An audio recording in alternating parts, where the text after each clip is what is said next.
이 시간에는 링크드인의 CEO 제프 워너의 인터뷰를 여러분에게 소개하겠습니다. 이것은 뉴욕타임즈에 올라왔던 제프의 인터뷰 기사가 국내 신문에 소개가 되어서 읽고 너무 좋아서 여러분에게 소개를 합니다.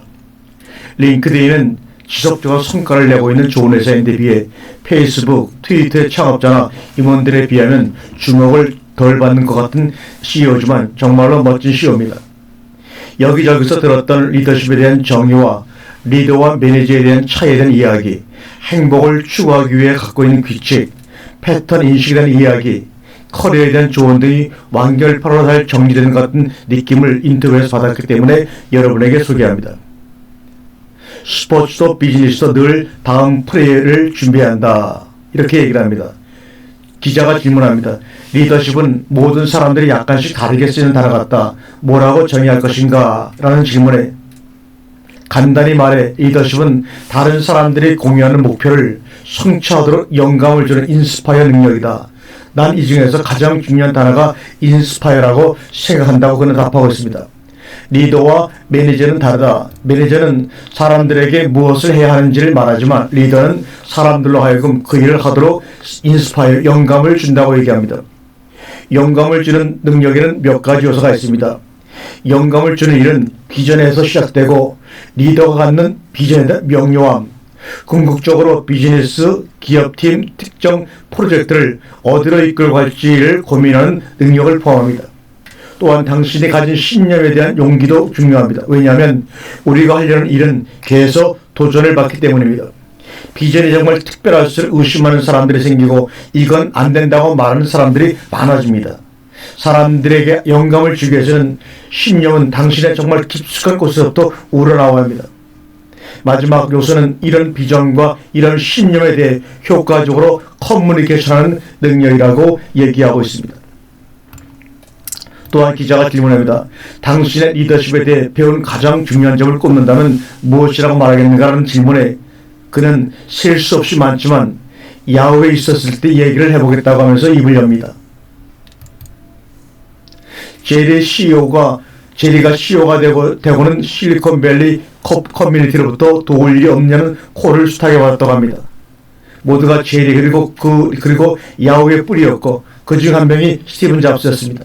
그가 회사에 와서 수백 명의 라우 리더들 앞에서 연설한 적이 있는데 난 절대 그날을 잊지 못한다고 얘기합니다.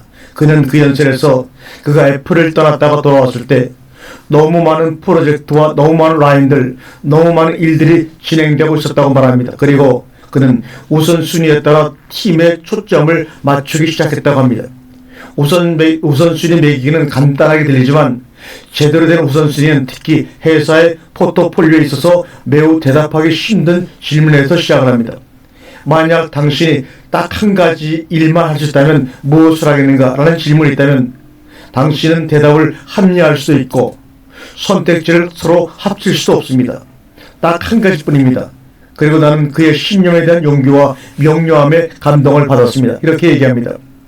그는 정말 깊은 곳에서 우러난 이야기를 했고 그날 청년 중에 그날을 잊을 수 있는 사람은 없을 것이라고 말합니다. 또한 기자가 질문합니다. 당신 리더와 매니저로 일하는 방식에 가장 큰 영향을 미친 멘토가 있다면 누구를 추천하겠는가 얘기했을 때 그는 레이 체인버다 이렇게 얘기합니다. 그는 현대 차인베이스의 근간을 만든 사람이고 몇 년 동안 그는 웨스트에서 잘 나갔지만 어느 날 모든 것을 포기했다고 합니다. 그는 세상에서 긍정적이고 지속적인 영향을 미치려 원했고 삶을 통해 자선 사업을 추구하고자 했다고 합니다. 그 멘토가 자기에게 가장 큰 영향을 미쳤다고 말합니다.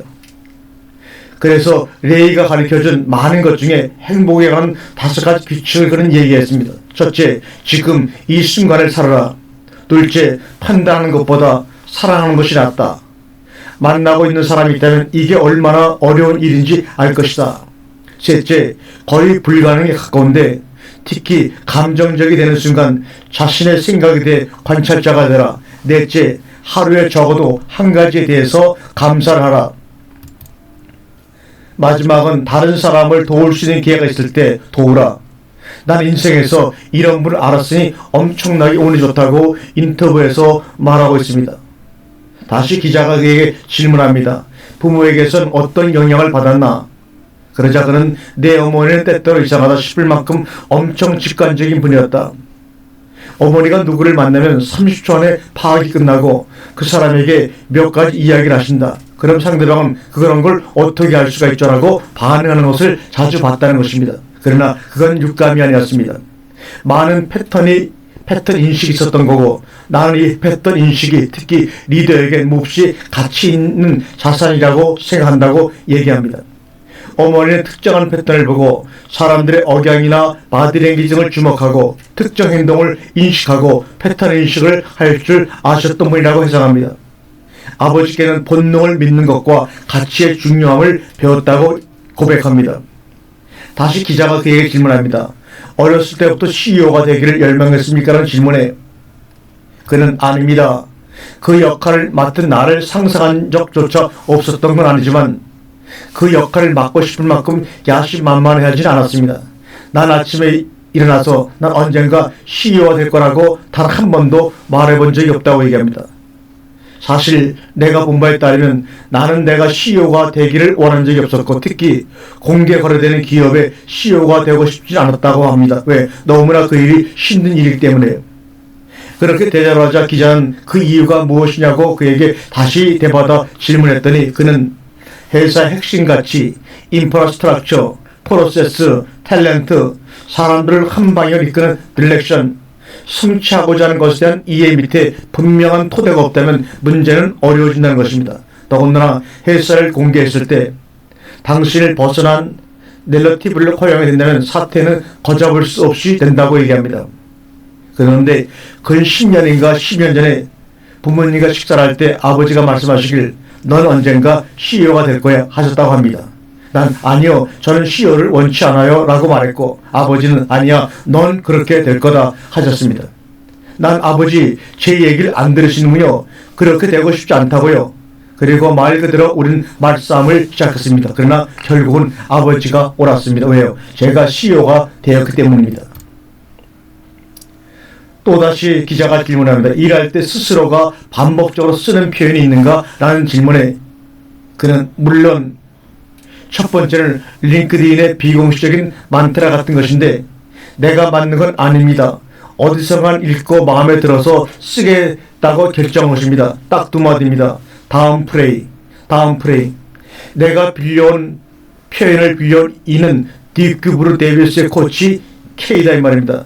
농구팀이 코트에 올라가고 내려올 때마다 공격하고 방어할 때마다 코치 K는 항상 같은 단어를 외쳤습니다. 다음 프레이. 그는 늘 다음 프레이를 외쳤는데 그는 팀이 이미 일어난 일에 대해 너무 오래 갇혀있기를 원하지 않았고 엄청난 엘럽 덩크를 축하하기를 원하지 않았으며 상대방에게 공을 뺏기고 속공을 당해 레이업 슛을 허용한 걸 슬퍼하기를 원하지 않았습니다. 그저 무슨 일이 일어났는지 잠시 생각은 해야지만 너무 오래 머물러 있지 않고 다음 프레이로 넘어가기를 원했다는 것입니다. 그래서 저도 가장 반복적으로 내가 고백하고 하는 말은 다음 프레이라는 말입니다. 그러면서 기자는 또 질문합니다. 링크드인에서 키우고자 노력한 문화에 대해서 말해달라 이렇게 질문했더니 그는 우리 문화를 매우 진지하게 여기고 문화와 가치의 차이를 알고 있습니다. 문화는 우리가 누구인지를 말해줍니다. 우리의 회사의 성격이고 우리가 누구이고 무엇이 되기를 열망하는지를 말해줍니다. 가치는 우리가 매일매일 내리는 결정을 만들어내는 원리입니다. 물론 가치는 문화의 하위 요소이지만 이 두 가지는 뗄 수 없게 연결되어 있습니다. 제대로 문화와 가치가 정립되어 있다면 이는 체험과 동기부여를 도와줍니다. 영감을 주고 생산성을 만들어낸다고 그런 얘기합니다. 그러면 좀 더 자세히 설명해 줄 수 없냐고 물어봤더니 그는 우리 문화는 5가지 차원이 있다고 얘기합니다. 변화, 진실성, 협력, 유머, 성과입니다. 또 6가지 가치가 있다고 합니다. 조직원이 먼저다. 관계는 중요하다. 마음을 열고 정직하고 건설적으로 수요에 탁월하게 지적 리스크지기 오너처럼 행동한다는 것이 바로 6번째 문화라고 합니다. 이 중 가장 중요한 건 조직원이 먼저라는 가치라는 얘기를 했습니다. 회사로서 우리는 우리가 조직원을 위해 만드는 가치만큼만 가치가 있다고 그는 강조해서 말하고 있습니다. 많은 사람들이 쏟아지는 이메일이 너무 많다고 비판합니다. 어떻게 당신은 당신의 이메일을 관리하십니까? 하는 질문을 던졌습니다. 이때 그는 다른 툴과 마찬가지로 이메일은 당신 하기 나름입니다. 내게 이메일은 엄청난 생산성을 올리게 해주고 협력과 지식 공유의 도구라고 쉽게 얘기를 합니다. 그렇다고 내가 다른 사람보다 힘이 안 들다는 이야기는 아닙니다. 그러나 내가 깨달은 건 수신함의 이메일 양을 줄이고 싶을 때 해야 할 일은 간단하다는 겁니다. 적게 보내면 된다는 겁니다. 나부터가 그 증거입니다. 이렇게 얘기합니다. 당신이 이메일을 보낼 때마다 무슨 일이 벌어질까? 이런 회신에 대한 방아쇠를 남기는 것이고, 어떤 사람들은 창조의 새로운 사람들을 추가할 것이며, 이 사람들은 여기에 다시 회신하게 될 것이라고 말입니다. 당신은 이 사람들에게 반응을 해야 하고, 이 중 누군가는 뭔가를 잘못 해석하기도 합니다. 이는 전화질 게임을 시작하게 만들고 이들은 뭔가 분명하게 하려고 합니다. 분명하기 위한 시간대가 안 맞는 곳에 있는 사람들, 이 분명하게 맞는 걸 다시 분명하게 만들려고 합니다. 그래서 나는 누가 투에게 있어야 할 사람이고 누가 CC에 있어야 할 사람인지를 분명하게 하려고 노력합니다. 쓰는 문장을 가능하면 간단히 쓰려고 합니다. 정확한 정보를 정확한 사람에게 정확한 타이밍에 전달하려고 애쓴다고 얘기합니다. 이렇게 할 수 있다면 이메일은 놀라운 도구라는 말이죠. 다시 질문을 던집니다. 어떤 CEO들은 이메일이 논쟁을 유발하기 때문에 얼굴을 보고 말하거나 전화로 말하는 것을 선호한다고 하는데 당신은 어떻습니까? 저도 매우 그 얘기에 동의합니다. 어떤 계기가 있으면 전화를 집어들게 됩니다. 맥락을 놓치거나 뉘앙스를 놓쳤기 때문에 전화하게 됩니다. 이런 경우 결말이 좋지 않습니다. 전화는 재평가되어야 한다고 얘기합니다. 다시 질문을 던집니다. 비즈니스 스쿨 학생들에게 주고 싶은 커리어 조언이 있다면 무엇인가? 그때 난 그 친구들에게 커리어 패스와 꿈을 알게 되는 건 아주 간단한 질문에서 시작한다고 말해주고 싶습니다. 내가 당신한테 질문할 건데 15초 안에 답해라. 지금부터 20년, 30년을 돌아보면 무엇을 성취했다고 대답할 건가? 만약 15초 안에 대답할 수 없으면 질문을 받기 전엔 이런 생각을 해본 적이 없거나 아직 완벽한 답이 없는 것이다 이 말입니다. 어떤 사람들한테 이는 평생이 걸리는 과정입니다. 그러나 내가 만난 사람 중 얼마나 많은 사람들이 이 질문에 답하지 못하는지 알면 놀랄 것입니다. 아예 이런 질문을 스스로에게 해본 적이 없거나 한 가지에서 다른 가지로 이어지는 기회의 흐름에서 그저 쓸려 다니고 있을 거라고 얘기합니다. 더 많은 타이틀, 더 많은 돈, 그리고 멈춰서 이 간단한 질문을 하지 않습니다. 지금부터 2년 전, 3년 전을 돌아보면 무엇을 지금 성취했다고 대답할 것인가? 여러분 이 질문에 15초 안에 완벽한 대답을 할 수가 있습니까? 여러분의 목표가 정의되어 있지 않다면 목표가 무엇인지 깨달을 수가 없을 것입니다. 간단해 보이지만 사실입니다. 그러니까 학교를 졸업하는 동료들에게 내가 줄 수 있는 중요한 조언은, 또 창업을 앞둔 여러분들에게 제가 줄 수 있는 중요한 조언은, 이미 커리어를 시작한 사람이라고 할지라도 궁극적으로 성취하고 싶은 바가 무엇인지 분명히 확실하게 알아야 한다는 것입니다. 만약 몰라도 잘못될 것은 없습니다. 다만 이제부터 생각하기는 해야 한다는 것입니다. 한번 깨닫게 되면 알게 된 순간부터 이를 드러내게 될 것이기 때문입니다. 여러분은 알게 된 덕목과 목표를 추구한다는 걸 표출하면서 다시 목표를 드러내고 다시 내재화하며 말하는 방식, 생각하는 방식, 다른 이들에게 말하는 거리와 사람들에게 매력을 끄는 방식에서 다시 목표를 드러낼 것입니다. 그리고 만약 범위가 넓은 질문에 대답할 수 없다면 두 가지로 최적화하시기 바랍니다. 열정과 스킬, 이 두 가지는 상호 배제되는 것입니다. 두 가지 모두에 대해 최적화해야 합니다. 이것이 바로 여러분들이 드리는 첫 번째 조언입니다. 열정과 스킬을 가져라. 두 번째는 당신 주변 내 사람들을 정말로 최고의 놀라운 사람들로만 채워라. 정에 끌리고 연민의 정원에 끌려서 엉뚱한 사람들로 채우게 되면 창업은 시작도 하기 전에 어려움을 겪을 것입니다. 요즘 같은 때 사회가 점점 글로벌해지고 더 많은 네트워크가 되면서 우리는 서로 연결된 세상에 살고 있고, 이는 당신이 같이 일하는 사람들의 전부입니다. 난 항상 같이 일하는 동료, 적합한 멘토와 리더, 당신이 믿는 사람, 당신이 실수하고 리스크를 지도해주러 허락해주는 사람, 당신을 가르쳐주고 코칭해준 사람이 중요하다고 생각해왔습니다. 상사뿐만이 아닙니다. 함께 일하는 사람과 당신에게 보고하는 팀원들도 중요합니다. 하루 또 하루 지나며 당신과 관계를 맺는 모든 사람이 중요합니다. 당신이 찾을 수 있는 한 최고의 사람들로 주변을 채우시기 바랍니다. 세 번째 조언은 항상 쉬지 말고 배우라는 것입니다. MIT 미들레벨 수장인 조지 이토 교수는 니텐이라는 단어를 쓰기를 좋아합니다. 이는 청소년기에 지연된 상태를 의미합니다. 동물이라면 청소년기는 덜 성숙한 것이므로 좋지 않습니다. 그러나 사람의 경우 이는 매우 긍정적인 것이 될 수 있습니다. 조이는 아이 같은 호기심을 전생에 거쳐 유지하는 일에 대해 이야기하기를 좋아했고, 이는 정말 강력한 개념입니다. 내가 늘 인용하기를 좋아하는 말이 있는데 알버트 아인슈타인의 한 말입니다. 삶을 살아가는 데는 두 가지 방법이 있다.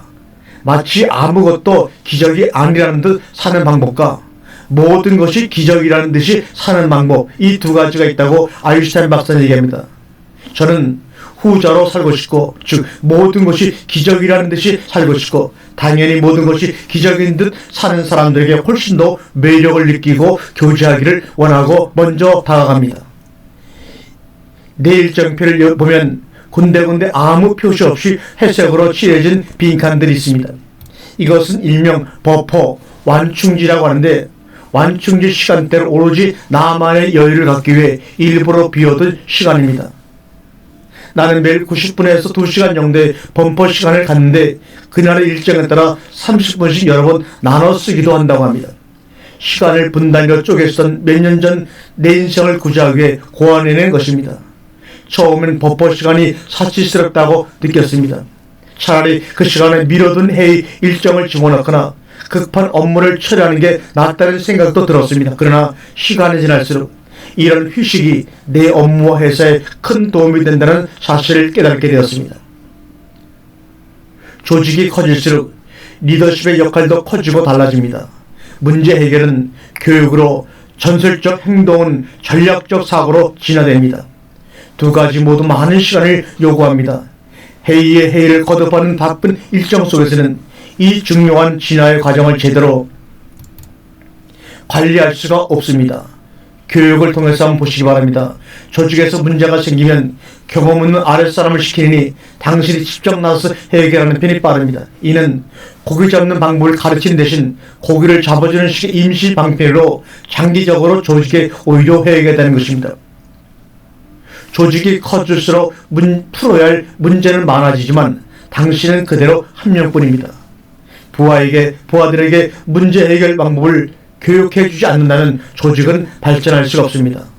다음번 문제에 부딪혔을 때 부하들이 스스로 해결할 뿐만 아니라 더 잘할 수 있도록 수준을 끌어올리려면 그만큼 시간을 교육에 투자해야 합니다.